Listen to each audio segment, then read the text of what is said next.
तो जनाब, मेरा नाम विनय सैनी है और एक बार फिर आपका स्वागत है हमारे यूट्यूब चैनल पर। दोस्तों, सबसे पहले तो एक रिक्वेस्ट है, जो लोग भी मेरी वीडियोस देखते हैं, जो भी फ्रेशर्स हैं, जो जॉब ढूंढ रहे हैं या एक्सपीरियंस्ड लोग हैं, सेल्समैन की बात कर रहा हूँ मैं यहाँ पे, जो मेरी वीडियोस देखते हैं और जो स्टार्टअप है, जो अपने प्रोडक्ट लॉन्च करना चाहते हैं, ऑलरेडी कर चुके हैं और मेरी वीडियोस देखते हैं या आने वाले टाइम में देखेंगे, तो प्लीज़ इनसे रिक्वेस्ट है कि वीडियोस को लाइक ज़रूर कीजिए और जितना ज़्यादा हो सके, अगर आपको थोड़ी भी वो नॉलेज देती है, सपोर्ट करती है, तो उसे शेयर ज़रूर कीजिए और चैनल को सब्सक्राइब कीजिए। तो आज की जो वीडियो है वो होने जा रही है, जो लोग स्टार्टअप हैं और अपना प्रोडक्ट लॉन्च करना चाहते हैं, ऑलरेडी कर चुके हैं, मार्केट में आ गए हैं। तो ऑब्वियस सी बात है, मार्केट में आ गए हैं तो उन्हें सेल्समैन की ज़रूरत भी पड़ेगी। तो कहीं ना कहीं थोड़े से कंफ्यूज भी रहते होंगे कि हम लोग फ्रेशर रखें या फिर हम एक्सपीरियंस्ड लोग रखें, क्योंकि फ्रेशर सैलरी कम लेगा और फ्रेशर का ये भी होता है कि ईमानदारी से काम करता है, पूरा टाइम मार्केट में देता है। और एक्सपीरियंस्ड का थोड़ा हमें रहता है कि हमें बेवकूफ़ तो नहीं बना रहा और ईमानदारी से काम करेगा नहीं करेगा, और सैलरी भी ज़्यादा से ज़्यादा लेगा। बट फिर भी मैं आपको बोलूँगा कि एक्सपीरियंस्ड को ही रखिए, क्योंकि आप स्टार्टअप हैं, आप खड़े होने की कोशिश कर रहे हैं। आप बिल्कुल भी रिस्क नहीं ले सकते, अपने रिसोर्सेज वेस्ट नहीं कर सकते, फाइनेंस को वेस्ट नहीं कर सकते, क्योंकि जो फ्रेशर होता है ना, वो आपको गाइड नहीं कर पाएगा। अगर आप नए हैं इस इंडस्ट्री में और आपने फूड प्रोडक्ट को लॉन्च किया है, तो आपको गाइड नहीं कर पाएगा, आपको रास्ता नहीं दिखा पाएगा। आपको जो करना है आपको खुद करना पड़ेगा, और वो आपके सामने हाथ बांध के खड़ा रहेगा और आपका ऑर्डर का वेट करेगा। बट जो एक्सपीरियंस्ड सेल्समैन आप रखोगे, वो आपको गाइड भी करेगा, आपको रास्ता भी दिखाएगा। कुछ चीज़ें अगर आप गलत कर रहे हो या मार्केट में गलत हो रही है, प्रोडक्ट से रिलेटेड ले लो या फिर प्रोडक्ट को वहाँ पे प्लेस कराना है मार्केट में, उससे रिलेटेड ले लो, तो आपको गाइड करता रहेगा। बट एक चीज़ मैं आपको ज़रूर बोलूँगा, आप एक्सपीरियंस सेल्समैन रखिए।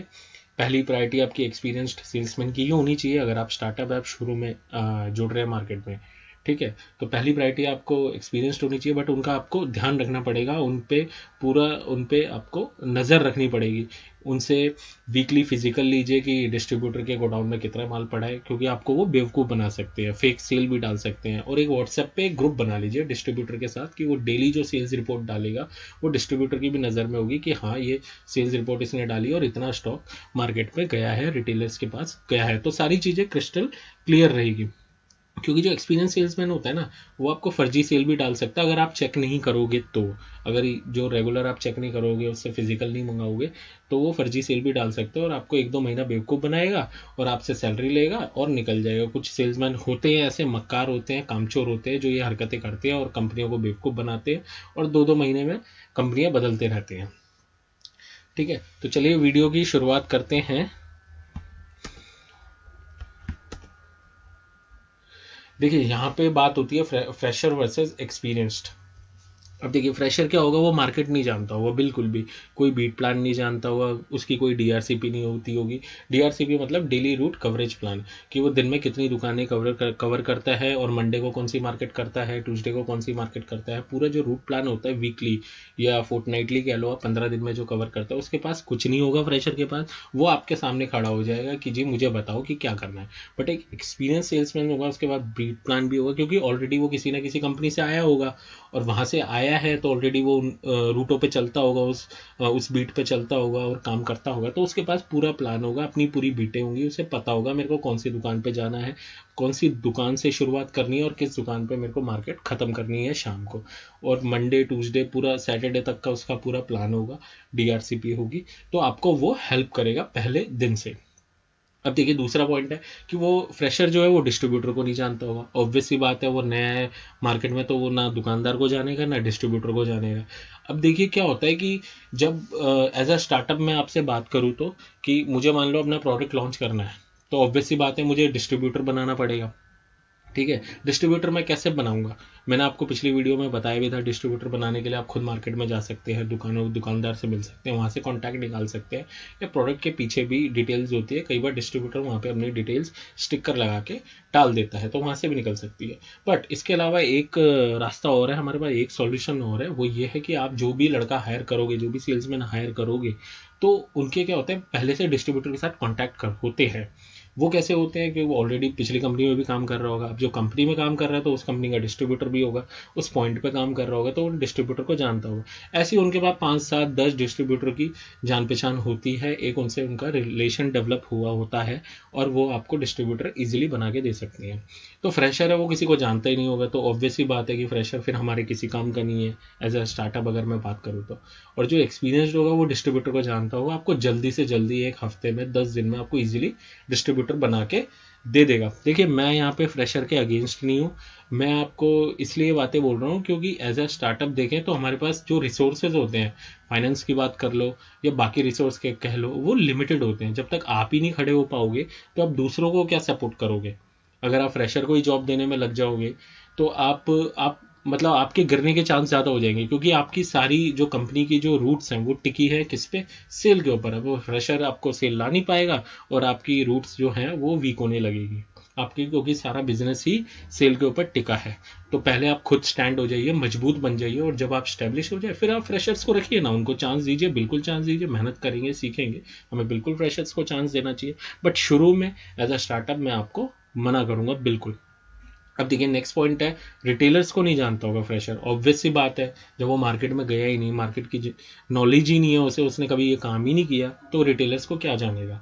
बट जो एक्सपीरियंस्ड होगा वो रिटेलर्स को जानता होगा, दुकानदारों से उसकी जान पहचान होगी, दुआ सलाम होगी, तो इजीली माल आपका प्लेस करवा देगा, एक विजिट में नहीं तो दूसरी विजिट में प्लेस करा देगा। पहले दिन वो 40 दुकानें करेगा तो 8 10 दुकानों पे आपका माल सिर्फ एक रिलेशन की वजह से, क्योंकि पहले से वो जानता है उनको कि पिछली कंपनी में काम करता होगा तो उन्हीं दुकानों पे तो वो चढ़ता होगा वो, तो उनको जानता है, तो आपका माल इजीली प्लेस करवा देगा। यहाँ आपको एडवांटेज बहुत बड़ी मिल जाएगी।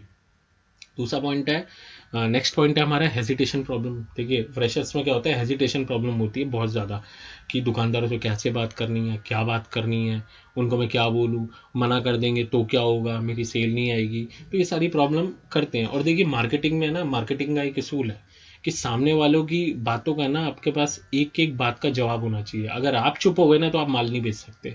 मतलब मैं ये नहीं कह रहा कि आपने कुछ भी अपनी जिद पे अड़ जाओगे, आपके पास लॉजिकल जवाब होना चाहिए। और अगर आपके पास लॉजिकल जवाब नहीं है तो उस सिचुएशन में आप क्या कर सकते हो, आप उससे प्यार से बात कर सकते हो, उसकी रिस्पेक्ट जीत सकते हो, उससे प्यार से उसे जीत सकते हो। वो कैसे, उनको आप ये बोल सकते हो कि सर देखिए, अगर आप लोग ही नहीं चांस दोगे, आप बड़े लोग ही नहीं चांस दोगे तो हम आगे कैसे बढ़ेंगे, हमारे प्रोडक्ट को मौका कैसे मिलेगा, आप हैं तो हम हैं, आपका तो बहुत नाम है मार्केट में सर, अभी तो हम छोटे हैं, आप हमें मौका दीजिए, हम आगे बढ़ना चाहते हैं, मेहनत करना चाहते हैं। तो इस तरीके से आप उसे प्यार से जीतिए। अगर आपके पास कोई लॉजिकल जवाब नहीं है, अगर आप चुप हो जाते हो तो आपको प्यार से जीतना पड़ेगा। अब देखिए एक्सपीरियंसड होगा, उसके कोई हेजिटेशन नहीं होगी, उसे पता है, उसका एक्सपीरियंस है, उसको जाना है मार्केट में क्या बात करनी है, दुकानदारों से क्या बात करनी है और मार्केट में माल प्लेस करवाना है, वो अपने तरीके से ईजिली करवा देगा। अब देखिए फ्रेशर होगा तो आपको उसके साथ जाना पड़ेगा, उसको ट्रेन करना पड़ेगा और पूरी मार्केट दिखानी पड़ेगी। क्या आपके पास उतना टाइम है। मैं ये सवाल आपसे पूछूंगा कि अपने आप से पूछिए सवाल कि एज अ स्टार्टअप आपके पास उतना टाइम है कि आप उसको मार्केट दिखाओ और उसको ट्रेन करो। आपके पास तो हज़ारों काम होंगे, तो आपके एक तरीके से आपका टाइम भी वो किल करेगा। और जो उसकी आपको सैलरी पे करनी पड़ेगी वो तो करनी ही पड़ेगी, क्योंकि उसका मीटर तो चालू हो जाएगा पहले दिन से। ठीक है, तो आपका वहाँ भी टाइम किल होगा एक तरीके से। और देखिए एक्सपीरियंसड होगा, उसको मार्केट दिखाने की कोई ज़रूरत नहीं है, कुछ समझाने की ज़रूरत नहीं है, पहले दिन से उसका मीटर चालू होता है, पहले दिन से आपको वो सेल ला के देगा और पहले दिन से आपको रिजल्ट ला के देगा। उसके साथ आपको टाइम वेस्ट करने की ज़रूरत नहीं है, वो अपना मार्केट करेगा, आप अपने बाकी काम कर सकते हो आराम से। तो चलिए आगे बढ़ते हैं।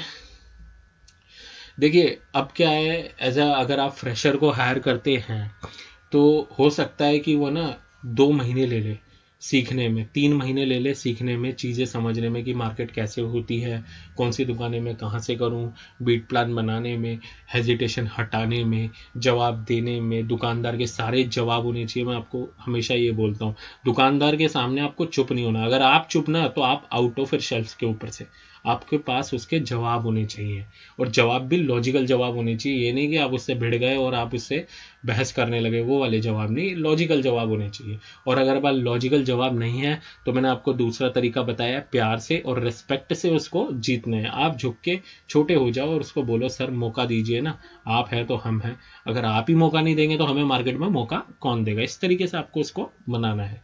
तो हाँ, पॉइंट हमारा ये था कि हो सकता है कि 2 महीने लग जाए उसको चीज़ें समझने में, और उसके बाद ही आप उससे रिजल्ट एक्सपेक्ट कर सकते हो, क्योंकि 2 महीने में उसकी हेजिटेशन जाएगी, बीट प्लान समझेगा, दुकानदार उसकी शक्ल देखना चालू करेंगे। दुकानदार भी पहली बार में माल नहीं लेते हैं, क्योंकि उन्हें डर होता है पता नहीं अगली बार ये बंदा आएगा या नहीं आएगा, पहली बार आया तो 3-4 विजिट तो उसकी, मतलब 1 महीना तो उसका यूं ही चला गया। जब उसकी रेगुलर विजिट होगी, जब वो तीसरे चौथे पांचवें हफ्ते आएगा, तो दुकानदार भी उसको कॉन्फिडेंस आ जाएगा, रेगुलर आ रहा है, चलो अब इसका मैं माल रख लेता हूँ। और ऐसा होता है बहुत बार, क्योंकि माल पिस जाते हैं दुकानदार पे, और दुकानदार पेमेंट भी कर देता है और बाद में आते नहीं है, और अगर माल नहीं बिकता तो उसकी रिप्लेसमेंट नहीं हो पाती। बट इसमें मैं साफ साफ बोलूंगा दुकानदार की गलती होती है, क्योंकि दुकानदार, चलिए टॉपिक वैसे भी बहुत बड़ा हो जाएगा, इस पर कोई अलग वीडियो बना देंगे। इन शॉर्ट में ये बोलूंगा कि दुकानदार की गलती होती है, उसको इतना माल नहीं लेना चाहिए, उसको उतना ही माल लेना चाहिए कि जितना कि वो इजीली बेच सके।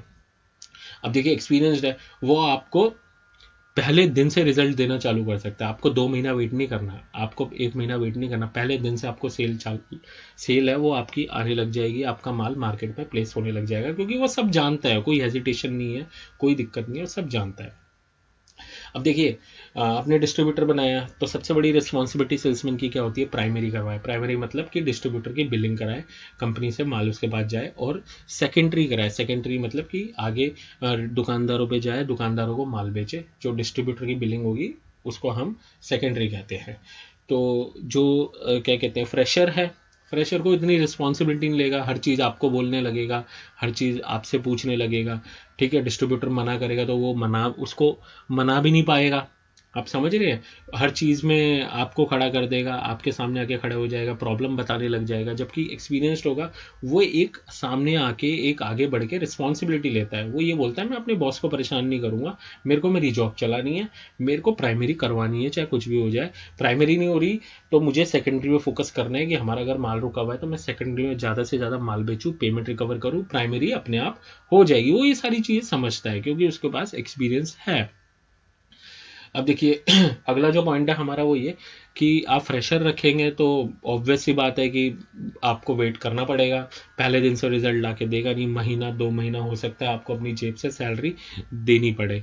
बट एक्सपीरियंस्ड वन के केस में मैं बोलूँगा कि वो पहले दिन से आपको रिजल्ट ला के देगा, पहले महीने वो आपको इतना करके देगा, इतना माल भी आपका बेच देगा, इतने का टारगेट आपको भी लेके चलना चाहिए कि इतने का माल बेच दे कि उसकी उसकी सैलरी निकल जाए, उसकी सैलरी रिकवर हो जाए।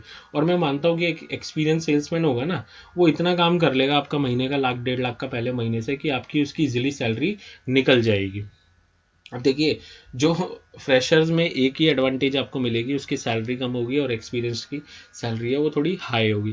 बट मैं आपको बोलूँगा, देखिए, लेस सैलरी में रख के एक 15-20-15 हज़ार का लड़का आप रख के, पता चले कि वो इतनी सेल ही नहीं कर पा रहा, उसने पूरे महीने में 30,000 40,000 का माल बेचा, तो अब सैलरी तो आपकी जेब से गई ना उल्टा। बट अगर आपने एक 25,000 का एक्सपीरियंस लड़का रखा है, 30,000 का एक्सपीरियंस लड़का रखा है, उन्हें 1,00,000 1,50,000 का माल बेच लिया, तो ये तो होगा, एटलीस्ट ये तो होगा कि वो अपनी सैलरी आपके सेल से निकाल लेगा, मतलब कि उसकी जो सैलरी आप इजीली निकाल पाओगे, जो आपने कमाया आप उसमें से निकाल पाओगे। हो सकता है पहले महीने आप प्रॉफिट ना कमाओ, दूसरे महीने तीसरे महीने प्रॉफिट ना कमाओ, बट एटलीस्ट उसकी सैलरी निकल जाएगी। और आपका फ़ायदा क्या है कि आपका माल प्लेस हो गया मार्केट में, मार्केट में विजिबिलिटी आ गई, मार्केट में अवेयरनेस आ गई, लोगों को पता चल गया कि हाँ, फलाना ब्रांड है जो मार्केट में आया है और इसके प्रोडक्ट ऐसे हैं और इसके प्रोडक्ट अच्छे हैं। फिर आप चौथे महीने से पांचवें महीने से अपना प्रॉफिट एक्सपेक्ट करो, उसके थोड़े टारगेट बढ़ाओ, और वहां से आप प्रॉफिट निकालना चालू कर सकते हैं। तो दोस्तों, ये पूरी का पूरा एक एनालिसिस था कि अगर आप स्टार्टअप हैं तो इस तरीके से आप काम कर सकते हैं। अगर आपको वीडियो पसंद आई तो मैं ज़रूर बोलूँगा, प्लीज़ प्लीज़ प्लीज़ शेयर कीजिए, जितना ज़्यादा हो सके लाइक कीजिए, और चैनल को सब्सक्राइब ज़रूर कीजिए। Thank you so much.